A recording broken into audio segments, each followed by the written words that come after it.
Avokati i popullit si shpërblim politik?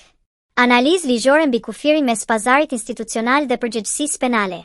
Tiranë, ku një post kushtetues si avokati i popullit perceptohet se është dhënë si shpërblim politik, problemi nuk mbetet më vetëm në sferën morale apo politike. Ai prek drejt për drejt ligjshmërinë, pavarësinë institucionale dhe besimin publik. Pyetja që shtrohet sot është e qartë. Ku një post i tillë përdoret si monedhë shkëmbimi politik, a krijohet bazë për ndërhyrje të SPAK? Ky shkrim nuk shpall fajsi individuale dhe nuk dërton akuza pa prova.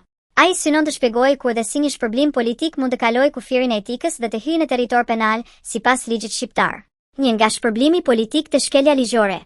Në praktikën politike shqiptare, shpërblimi politik nënkupton dhënien e posteve si kompensim për shërbime, heshtje ose mbështetje politike.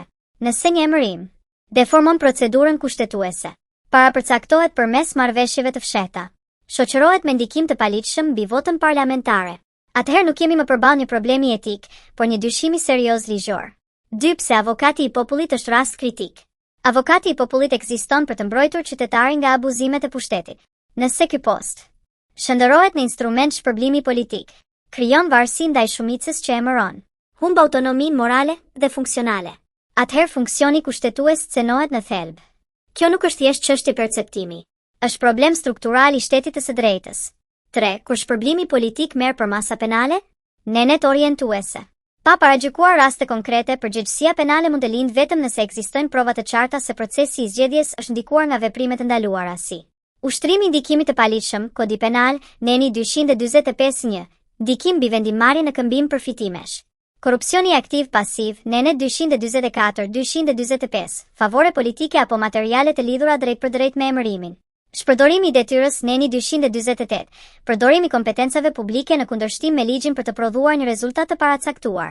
Manipulim dokumentacioni procedurash, nenet 186-189, vetëm nëse provohet ndërhyrje e qëllimshme. Thelbësore, dyshimi publik nuk është provë. Prova është themeli i çdo hetimi. 4. Çfarë do ta çonte realisht çështjen në SPAK? Një procedim penal do të kërkonte dëshmi konkrete pazari politik, komunikime, marrëveshje, dëshmi të drejtpërdrejta. Devijime procedurale me qëllim, jo gabime teknike. Përfitim të matshëm për palët e përfshira. Pa këta element, çështja mbetet skandal politik dhe institucional, jo penale. 5. Pse shpërblimi politik është problem edhe pa dënim penal?